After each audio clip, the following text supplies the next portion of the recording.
dan menyekolahkan putra putri Anda di SMP Al-Jawahir Samarinda sarana meningkatkan iman dan takwa.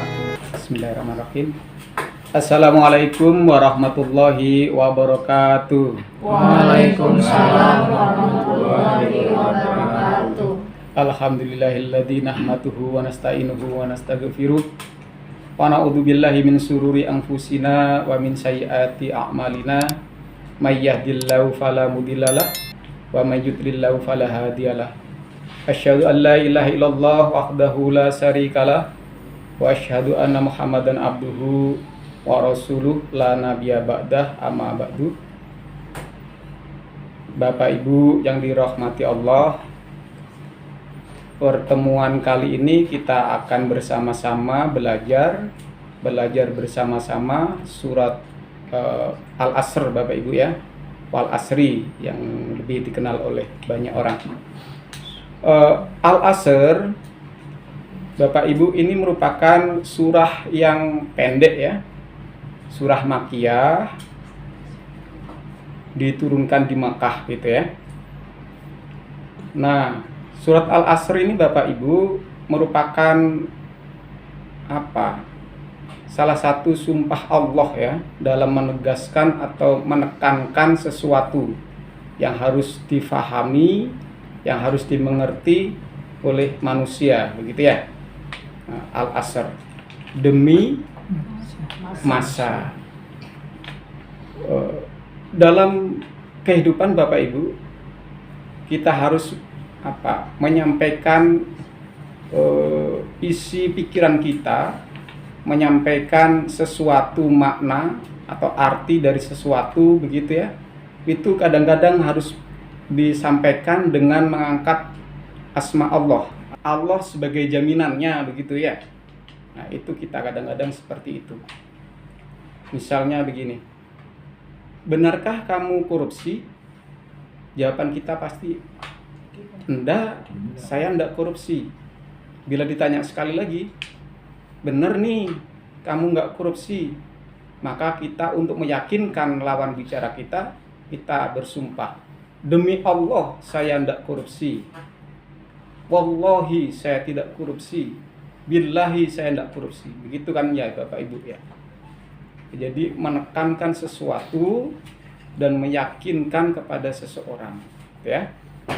Nah Bapak Ibu, dalam perjalanannya sumpah ini macam-macam Bapak Ibu. Ada sumpah jabatan yang lebih kita kenal ya. Ada sumpah jabatan. Ada orang yang bersaksi di depan mahkamah gitu ya. Itu juga dengan disumpah gitu ya. Kemudian lagi Bapak Ibu ada yang lebih ngeri itu. Apa itu? Sumpah pocong ya.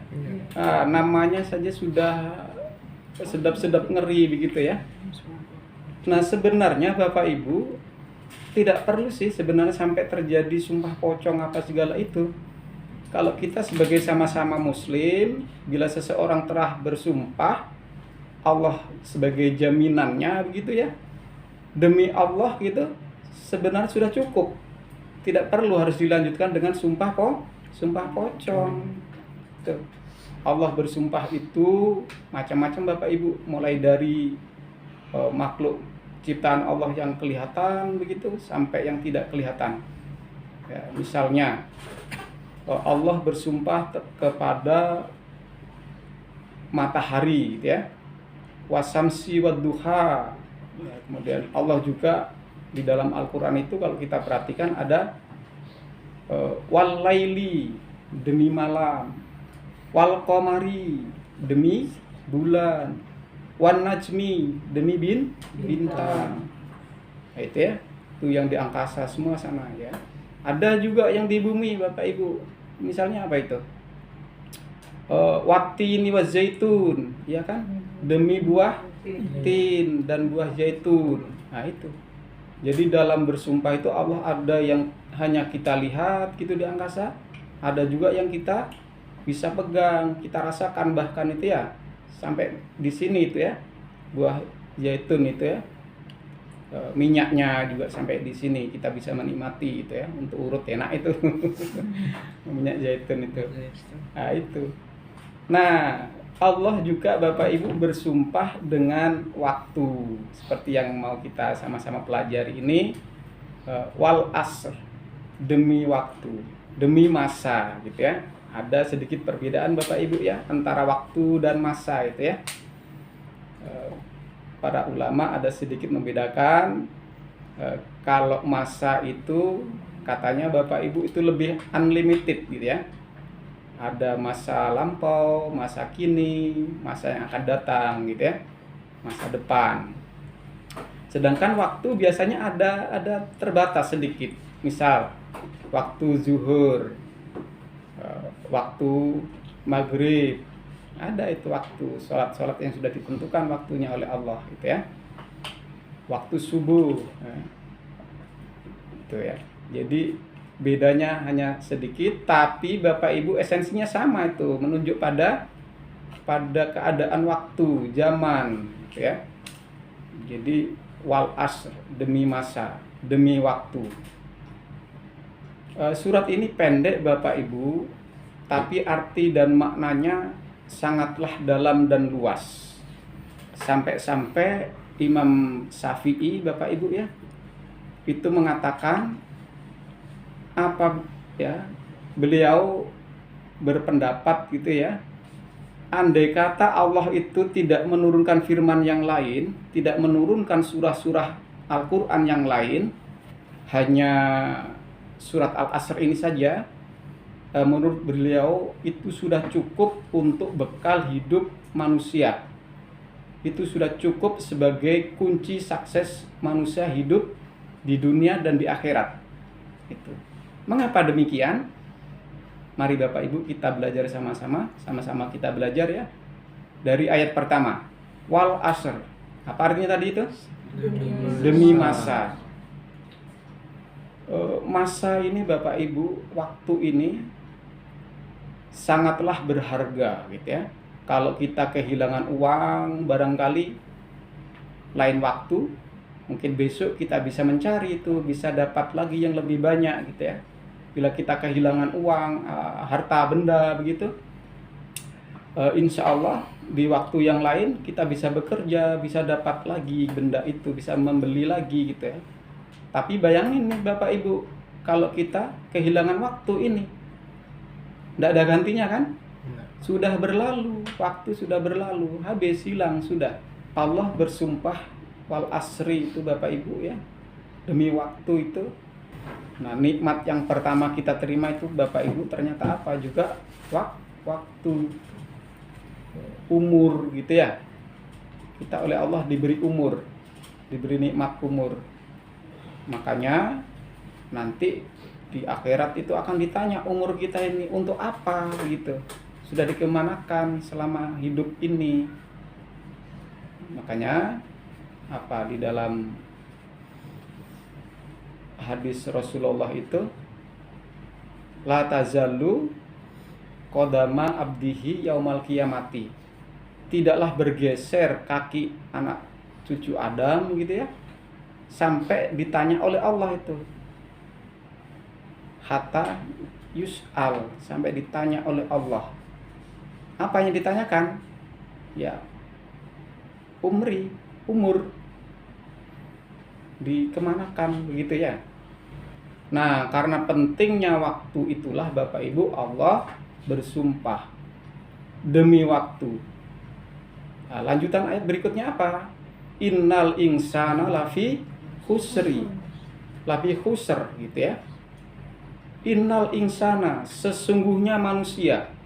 Nah, ini ditekankan lagi oleh Allah Bapak Ibu ya. Sudah di awalnya wal asr, sudah bersumpah ya, demi waktu atau demi masa. Di ayat berikutnya oleh Allah masih ditekankan lagi itu. Sesungguhnya kata Allah, innal insana, sesungguhnya manusia itu lafi khusrin, benar-benar dalam kerugian.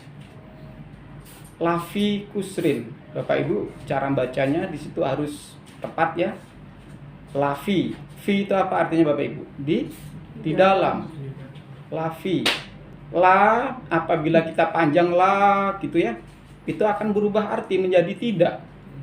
Nah, makanya kita tidak boleh membaca la fi khusri, tidak boleh. Harus la fi khusri, la fi. Nggak boleh dipanjangin la-nya. Karena itu lam taukid.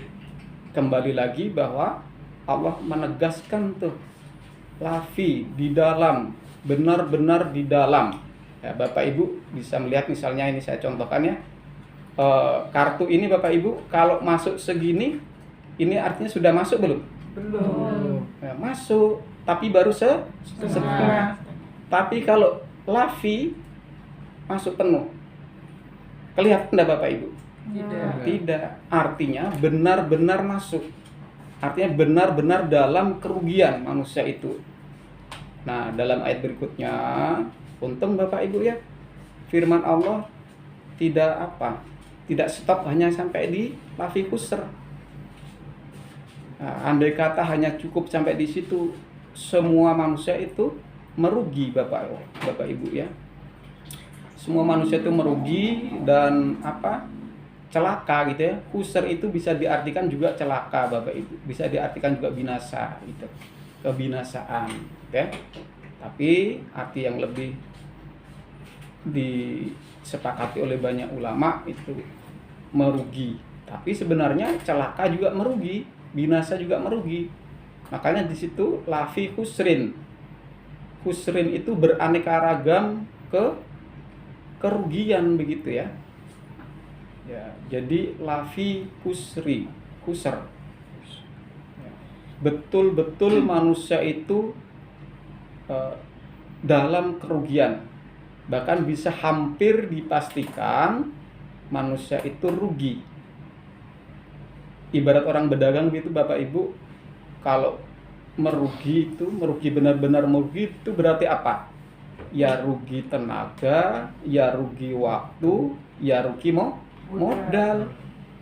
Tidak kembali modalnya, habis, rugi total gitu ya. Nah, untung surah ini oleh Allah lanjutkan. Lanjutannya apa itu? Illal ladzina amanu. Ini resep Allah Bapak Ibu ya. Resep supaya manusia itu tidak merugi. Resepnya yang pertama, illal ladzina amanu. Kecuali orang-orang yang beriman. Bapak Ibu masih ingat apa itu iman? Percaya di dalam hati. Percaya di dalam hati, diucapkan dengan lisan dan diamalkan dengan perbuatan. Jadi itu iman. Jadi Bapak Ibu, iman itu 3 komponen tidak boleh dipisahkan. Yaitu tasdiku biqolbi, mempercayai dan meyakini di dalam hati. Apa sudah cukup itu? Belum. Harus diucapkan dengan lisan. Iqraru bilisan, diucapkan dengan lisan. Sudah diyakini dalam hati, sudah diucapkan dengan lisan. Apa itu sudah cukup? Belum. Ada yang ketiga yaitu a'malul arkan, harus diamalkan dengan perbuatan. Nah, dalam prakteknya Bapak Ibu, namanya manusia itu macam-macam ya. Ada orang itu yang hanya percaya saja, tetapi tidak mengamalkan. Misalnya ada orang itu, kalau kita tanya, kamu sudah sembahyang? Sudah. Loh, kapan mengerjakannya? Sudah, ingat saya, sudah eling gitu ya. Rupanya sembahyangnya hanya di dalam khayalan, hanya dibayangin saja. Nah, yang demikian itu belum disebut orang yang beriman Bapak Ibu. Kalau sembahyangnya dibayangin saja, ya, kalau orang yang demikian itu Bapak Ibu, ya mungkin kita balik begini saja, berarti kamu tidak perlu makan. Ya bayangin saja, sudah kenyang sendiri gitu kan ya. Sudah kenyang sendiri, nggak perlu makan, bayangin aja gitu ya. Sudah kenyang sendiri.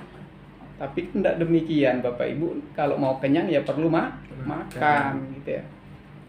Jadi sholat itu juga harus diamalkan dengan perbuatan. Meskipun kita sudah meyakini itu bahwa sholat itu perintah dari Allah, yakin kita, tapi tidak diamalkan dengan perbuatan. Di pertemuan yang telah lalu Pak Haji Aulia ya telah mengupas banyak tentang siapa itu orang ateis. Ateis itu kata beliau, orang ateis itu tidak percaya adanya Allah, tapi dia mengamalkan itu. Jadi yang pertama tadi ada orang yang percaya tapi tidak mengamalkan, ya. Kemudian ada orang yang tidak percaya tapi mengamalkan. Contohnya seperti orang ateis, orang komunis. Dia tidak percaya itu, tapi dia dalam kehidupannya dia beramal soleh itu.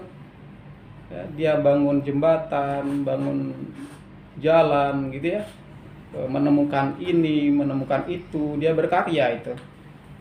Tapi sayang dia tidak beriman. Jadi bagaimana Pak nanti amalnya itu? Ya tidak bernilai apa-apa di hadapan Allah. Hanya sebutir debu, kumpulan debu yang ditiup oleh angin saja di hadapan Allah nanti gitu ya.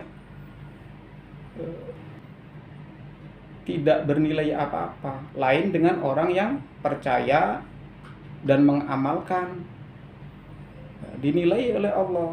Sholatnya, pahalanya dinilai oleh Allah. Hajinya dinilai oleh Allah. Puasanya dinilai oleh Allah. Gitu ya. Orang yang bersolawat misalnya, nanti dia akan dekat dengan Nabi Muhammad begitu ya. Nah, itu janji Allah begitu. Innallaha wa malaikatahu yusholluna ala nabi. Jadi kalau kita Bapak Ibu pengen dekat dengan Rasul nanti di akhirat, perbanyak tuh sholawat ya. Setiap hari sholawat ya. Awalnya mungkin tidak usah terlalu banyak, belajar dulu ya, berriyadhah, berjuang dulu. Mungkin hari ini 100 gitu ya, minggu depan 500, bulan depan 1000, bulan depannya lagi 2000 gitu ya. Ya namanya belajar gitu. Bisa dalam sehari itu bisa 10.000 setiap hari gitu. Yang penting Bapak Ibu konsekuen gitu ya. Yang penting konsekuen, istiqomah. Nah, amalan-amalan seperti itu nanti oleh Allah tampakkan di hari kiamat itu. Ya, ditampakkan. Yang suka di dunianya membaca subhanallah walhamdulillah wala ilaha illallah wallahu akbar. Ya, itu nanti di sana ditampakkan itu pahalanya, misalnya berupa kebun begitu ya, tanaman-tanaman, buah-buahan itu. Yang di dunianya suka membantu pembangunan masjid, madrasah, sekolah gitu ya. Ya, mungkin nanti ditampakkan oleh Allah di akhirat itu istana ya. Istana dengan segala kenikmatannya, dengan bidadarinya begitu ya. Jadi begitu. Lain dengan orang yang ateis tadi atau orang komunis itu. Meskipun di dunianya dia beramal soleh, banyak karya-karyanya, tapi tidak bermakna apa-apa di hadapan Allah. Gitu ya. Jadi iman itu sangatlah penting Bapak Ibu ya. Ibarat rumah, iman itu sebagai pondasi. Kalau rumah kita mau kokoh, mau kuat, ya harus punya pondasi yang kokoh dan kuat juga. Nah, dalam bahasa keagamaan kita ya, beriman yang kuat. Ya, iman macam-macam Bapak Ibu ya cabangnya ya. Tapi pada dasarnya kalau kita tarik garis besarnya begitu, iman itu bisa tebal, bisa tipis Bapak Ibu. Bisa meningkat, bisa menurun. Kalau lagi giat-giatnya itu mungkin iman kita meningkat tuh. Kalau lagi malas-malasnya, sudah lagi menurun. Sholat aja mungkin susah betul gitu ya. Dengar azan di mana-mana ya sudah lewat begitu saja, azannya nggak dijawab, kemudian nggak datang ke musola atau masjid begitu ya. Nah, itu lemah kita, iman kita gitu ya. iman para malaikat itu Bapak Ibu selalu meningkat. Iman para malaikat itu selalu meningkat. Kan tidak ada kan malaikat yang berbuat dosa kan? Dia selalu meningkat imannya. Sebaliknya, imannya jin atau setan itu selalu menurun. Kenapa? Karena gaweannya jin atau setan itu secara umum Bapak Ibu hanya menggoda manusia supaya manusia terjerumus dalam dosa. Jadi iman para malaikat itu selalu meningkat, para imannya jin dan setan itu selalu menurun. Nah, iman kita manusia itu fluktuatif Bapak Ibu ya.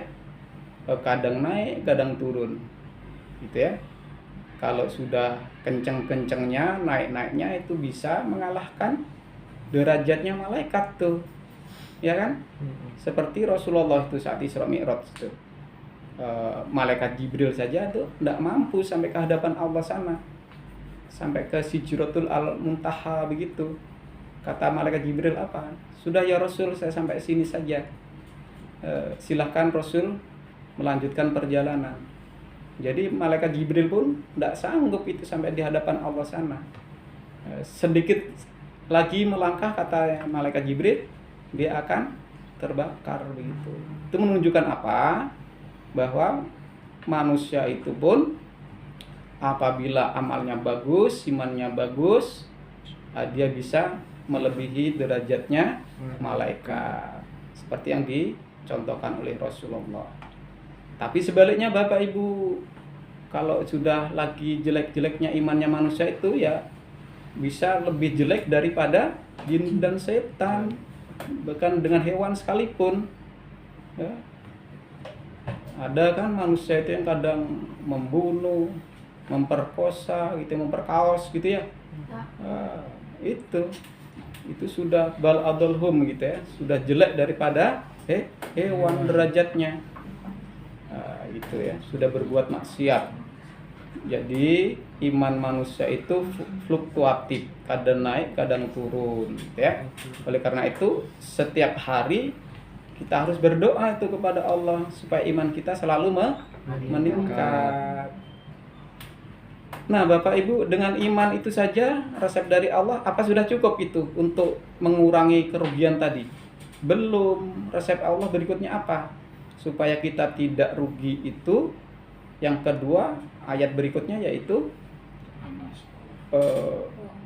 wa amilus solihat, ya, ilal ladina amanu. Yang kedua amilus solihat. Jadi resep yang kedua kata Allah, beramal soleh tuh, solihat, bukan amal yang salah, sayiat gitu ya. Nah, amal yang soleh ini Bapak Ibu luas ya. Jadi kita harus dalam hidup ini Bapak Ibu harus apa? Memprogramkan mulai dari bangun tidur sampai tidur lagi, itu harus kita programkan dengan matang hidup kita ini. Dari bangun pagi itu sudah ada schedule seharusnya gitu ya Bapak Ibu ya. Hari ini kita harus sedekah berapa, zakat berapa gitu ya. Harus bersilaturahmi kepada siapa, itu seharusnya harus kita programkan. Apa yang harus kita bantu kepada orang lain, apa yang harus bisa kita perbuat untuk menolong orang lain. Nah, itu harus kita programkan. Jadi semua gerak-gerik kita dari bangun tidur sampai tidur lagi itu seyogianya harus diprogramkan. Supaya apa? Supaya kita tidak rugi. Itu maksud Allah, itu harus beramal soleh ya, mengerjakan semua yang diperintahkan oleh Allah kita kerjakan, dan meninggalkan semua yang dilarang oleh Allah ya. Itu harus kita taati betul-betul ya. Kita programkan sudah berapa selama ini saya berinfak, bersedekah, mulai dari kecil sampai setua ini. Kalau dikalkulasi sudah berapa juta, sudah berapa ratus juta, ya, sudah layakkah untuk mendapatkan surga, gitu kan? Ya, itu harus kita hitung Bapak Ibu, ya. Kita diajak ini oleh Allah untuk menghitung-hitung itu, untuk bermunasabah, gitu ya. bermuhasabah setiap malam. Siang tadi apa yang sudah saya kerjakan, itu harus kita manage, kita hitung ulang gitu ya. Malam kita bangun malam, sholat tahajud, sholat witir, sholat hajat gitu ya, sholat taubat, sholat tasbih, itu kita kerjain semuanya. Supaya apa? Supaya tidak dalam kategori orang yang merugi, yang menyia-nyiakan waktu. Malam harus bangun, ya, harus meninggalkan tempat tidur. Ya, jangan malah lengket dengan tempat tidur gitu ya. Harus berani berjuang. Memang berat Bapak Ibu ya. Pak, teorinya begitu, tapi prakteknya ya susah gitu ya. Tapi namanya itu resep dari Allah. Resep dari Allah harus kita jalanin supaya apa? Supaya tidak rugi gitu ya. Kemudian Bapak Ibu, resep berikutnya di samping amanu wa amilus sholihat, yang ketiga resepnya apa itu? Watawasau bil haq. Ya, saling nasihat menasihati gitu ya. Jadi watawasau bil haq, saling menasihati di antara sesama kita. Nah, Bapak Ibu jangan egois tuh. Baik sendirian saja, beramal soleh sendirian saja enggak bagus. Ya, kita harus mengamankan keluarga kita, mengamankan tetangga kita, mengamankan sanak saudara kita gitu ya.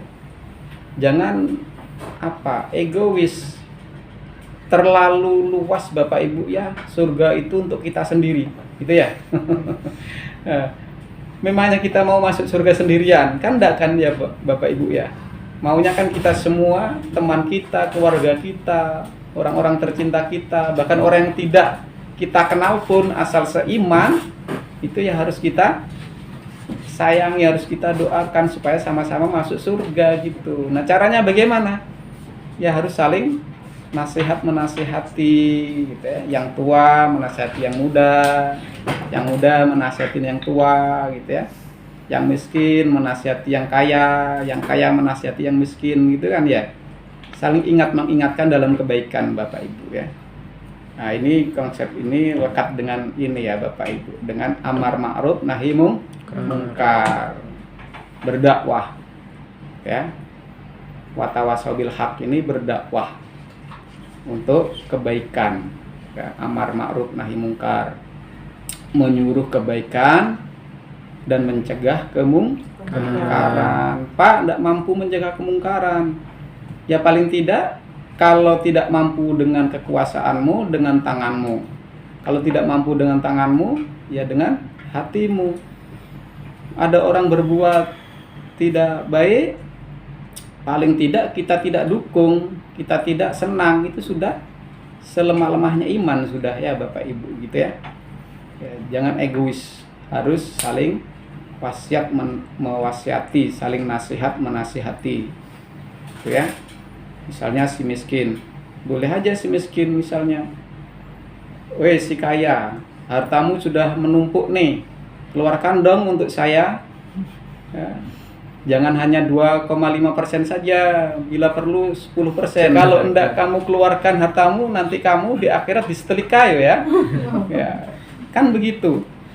Nah, itu bentuk nasihat. Nah, nasihat tapi berindikasi mengancam gitu Bapak Ibu ya. Tapi untuk kebaikan enggak apa, kan bagian dakwah juga itu. Ya, tapi si kaya enggak bodoh-bodoh amat gitu ya. Nah, dia balik itu ya. Dia balik. Si miskin, memang benar di dalam hartaku ada hakmu gitu kan. Ya, tapi kamu jangan hanya meminta saja dong, harus bekerja gitu kan.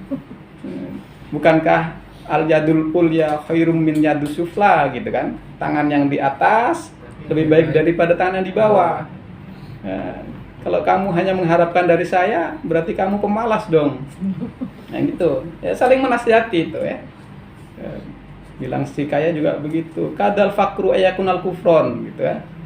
Bahwa kefakiran itu bisa loh ya menuju ke kekafiran gitu. Akhirnya apa? Dialog antara si miskin dan si kaya tadi intinya mereka saling menasihati, gitu ya, saling mengingatkan. Nah, di dalam prakteknya Bapak Ibu, di dalam kehidupan sehari-hari kita juga harus begitu. Namanya manusia itu apa? Seperti pelajaran yang telah lalu kita, sifat khusus manusia itu apa? Punya tempat salah dan dosa. Al-insanu makanul khata' wanisian itu lupa. Karena lupa harus selalu diingatkan. Jadi itu Bapak Ibu, itu resep Allah yang ketiga.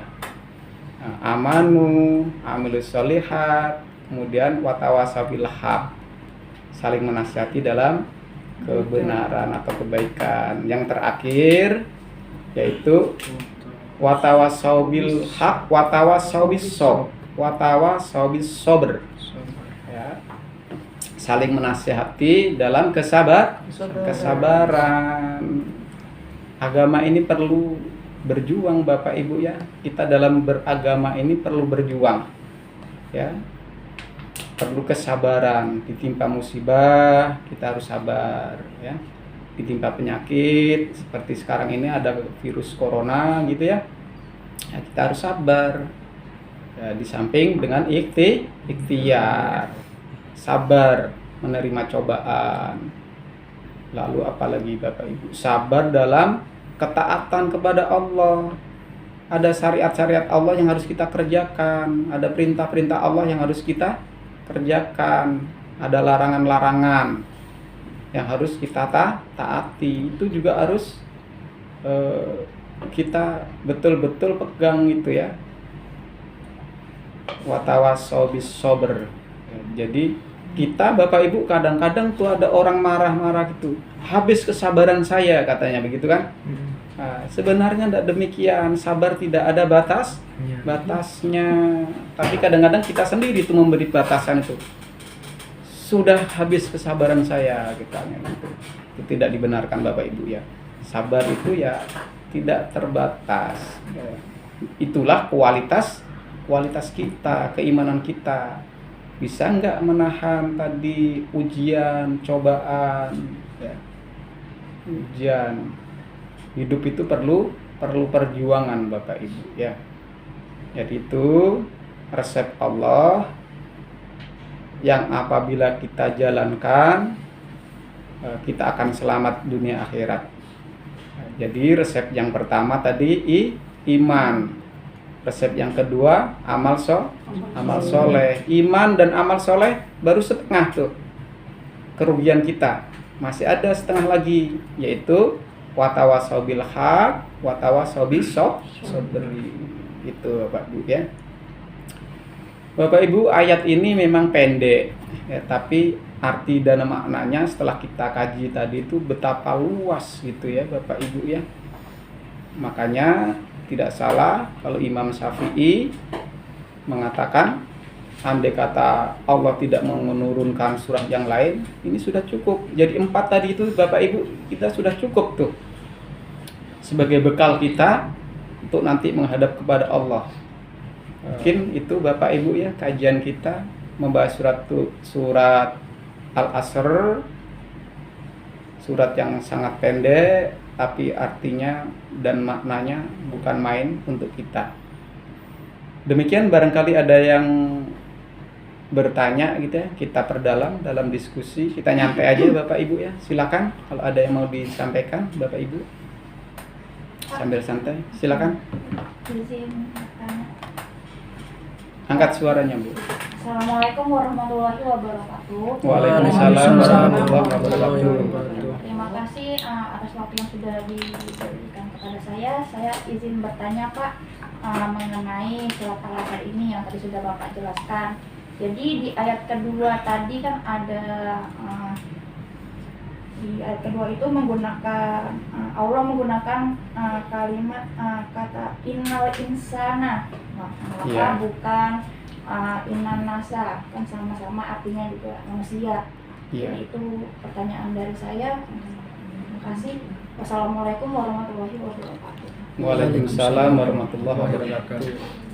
Ibu ini jeli ya. Tadi belum ya saya kupas ya tentang insan tadi ya. Nah, Ibu jeli rupanya. Yang lain sudah dikupas, insan belum. Begini Bapak Ibu ya. Sebagian ulama itu ada yang mengatakan kenapa sih Allah itu kok pakai kata insan?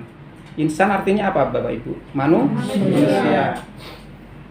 Anas artinya juga manusia. Di dalam Al-Qur'an itu banyak ya, ada qul a'udzu birabbin nas. Kemudian ada ya ayyuhan nas, wahai manusia gitu kan. Di tempo-tempo yang lain Bapak Ibu, manusia itu juga ada namanya Bani Adam. Allah dengan panggilan Bani Adam itu juga yang dimaksud dengan manusia. Bani Adam, insan, kemudian nas, manusia gitu ya. Itu artinya sama, semuanya artinya manusia. Hanya saja bedanya sedikit Bapak Ibu ya. Kalau ya ayuhan nas gitu, wahai manusia itu umum, semuanya. Jadi yang dipanggil Allah itu semuanya. Misalnya inan nasa lafi husri. Misalnya begitu, itu semuanya kena. Ya, tak peduli miskin kaya, kecil besar, tua muda, semuanya kena itu ya. Masuk dalam lafi tadi itu, masuk dalam kerugian. Lafi husri, masuk dalam kerugian. Enggak peduli miskin kah, kaya kah, mau tukang sayur kah, atau insinyur kah, mau kondektur kah, atau gubernur kah gitu ya. Mau tukang patri kah, atau menteri, semuanya ya kena dalam panggilan itu ya. Enggak peduli.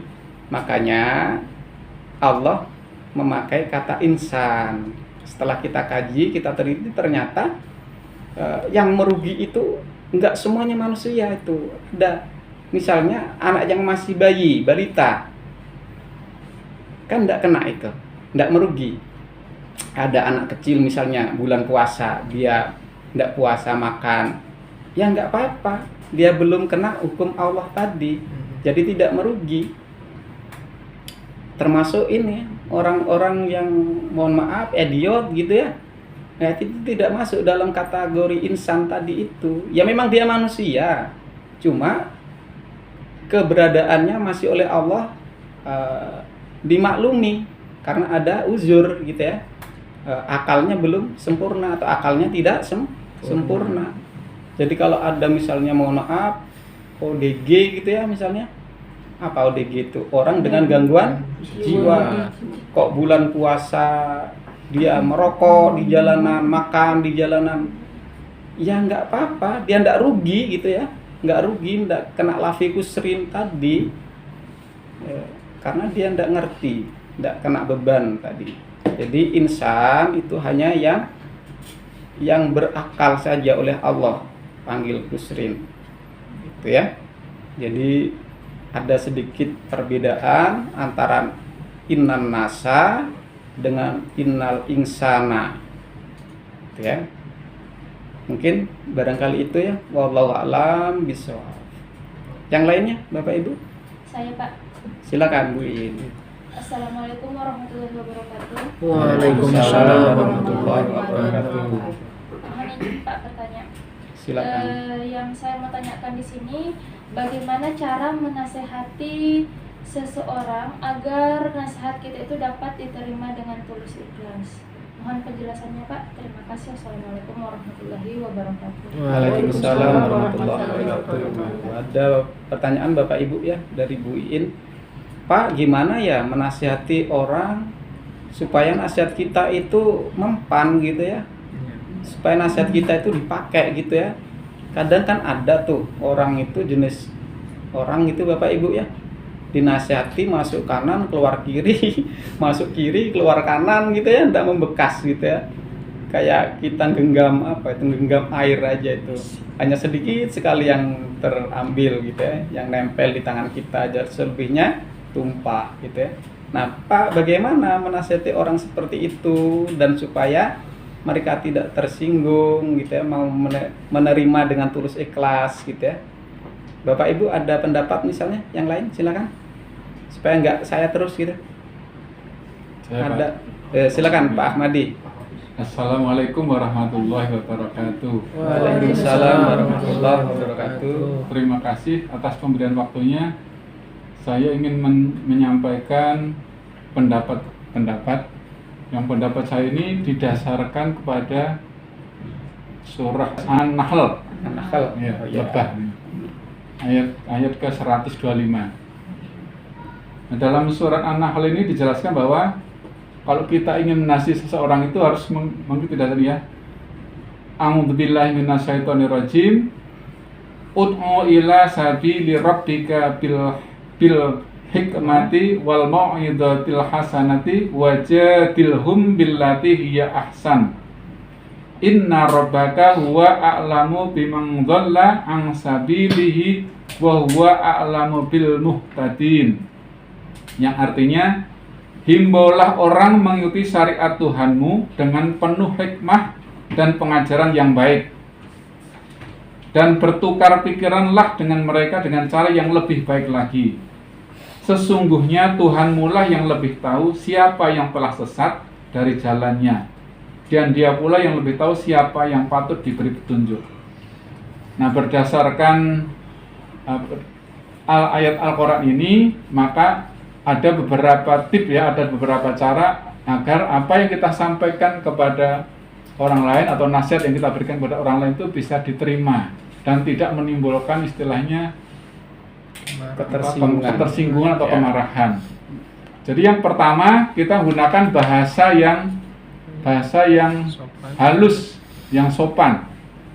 Jangan menggunakan bahasa-bahasa yang kasar. Misalnya bapak kita sendiri misalnya tidak sholat ya, nah, kita langsung Pak, kalau tidak sholat sampai nanti dimasukkan neraka Pak. Kan kasarnya.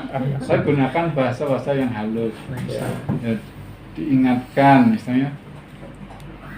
Kalau kita langsung menggunakan bahasa kasar, yang ada malah ketersinggungan, bukannya kita malah mendengarkan apa yang kita sampaikan, tapi malah menjauh dengan kita nanti ya.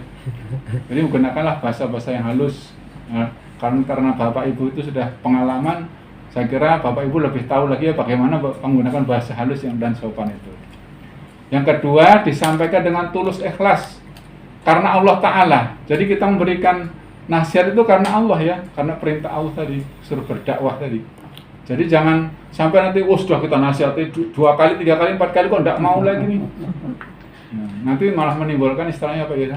Sakit hati dalam kita ya. Karena yang memberikan petunjuk itu adalah Allah ya. Jadi ya kita tulus ikhlas ya, tulus ikhlas menasihati karena Allah. Kalau dia mengikuti ya karena Allah sudah memberikan hidayah, sudah memberikan petunjuk. Kalau tidak mengikuti ya memang mungkin belum ya. Jadi kita ikhlas. Dan yang ketiga adalah kita jangan lupa mendoakan, didoakan orang tadi.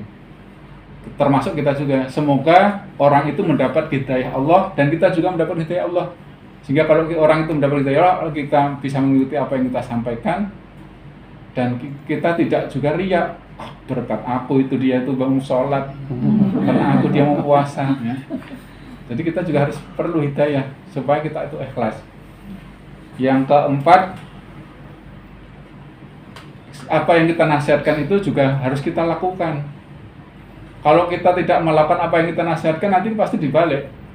Misalnya ya, kita menasihatkan orang tua, Pak, tolong Pak kita sholat, karena sholat itu perintah Allah, pahalanya besar. Nah nanti kalau kita tidak melakukan juga kita pasti dibalik. Lah kamu sendiri bagaimana? Nggak dipakai ya Pak ya? Dipakai akhirnya ya, orang nggak percaya dengan apa yang, jadi apa yang kita nasihatkan harus sudah kita laksanakan. Sehingga istilahnya apa ya?